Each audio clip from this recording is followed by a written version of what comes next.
മുഖത്ത് ice cube ഉപയോഗിച്ച് ഉരസി കഴിഞ്ഞാൽ മുഖത്തിന് അത്ഭുതകരമായിട്ടുള്ള ചേഞ്ചസ് വരും. സ്കിന്നിന് ഗ്ലോ കൂടും, തിളക്കം കൂടും, മുഖം നല്ല ചുമന്ന് തുടുതുടാ വരും. നമ്മുടെ സ്കിന്നിന് ഏജിങ് ഉണ്ടാകുന്ന തൂങ്ങിപ്പോകുന്ന ഒരു അവസ്ഥയെല്ലാം മാറും എന്ന തരത്തിൽ സോഷ്യൽ മീഡിയയിൽ, പ്രത്യേകിച്ച് ഇൻസ്റ്റാഗ്രാമിലെല്ലാം പ്രചരണം വ്യാപകമായിട്ടുണ്ട്. സോഷ്യൽ മീഡിയയിലെ പല ഇൻഫ്ലുവൻസേഴ്സും സ്വയം അറിയാതെ ചെയ്യുന്ന ഒരു പ്രചരണമാണിത്. യഥാർത്ഥത്തിൽ ഐസ് ക്യൂബ് മുഖത്ത് ഉരസുന്ന വഴിക്ക് നമുക്ക് ഇത്തരത്തിൽ അത്ഭുതകരമായിട്ടുള്ള ചേഞ്ചസ് ഒന്നുമില്ല. തണുത്ത ഒരു പദാർത്ഥം, പ്രത്യേകിച്ച് ഐസ് ക്യൂബ് മുഖത്ത് നമ്മൾ കുറേ നേരം വെക്കുമ്പോൾ ആ ഭാഗത്തേക്ക് രക്തഓട്ടം ഒരല്പം വർദ്ധിച്ചു എന്ന് വരാം.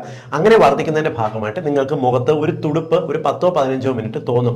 അതിന്റെ അപ്പുറം ഒരു ചേഞ്ചസ് ഉണ്ടാക്കത്തില്ല. എന്നാൽ ഐസ് ക്യൂബ് മുഖത്ത് ഉരസുന്നത് ഗുണത്തെക്കാളേറെ ദോഷം ഉണ്ടാക്കാനുള്ള സാധ്യതയുണ്ട്. ഐസ് കട്ട എന്ന് പറയുന്നത് 0 ഡിഗ്രിയിലാണ് ഉള്ളത്.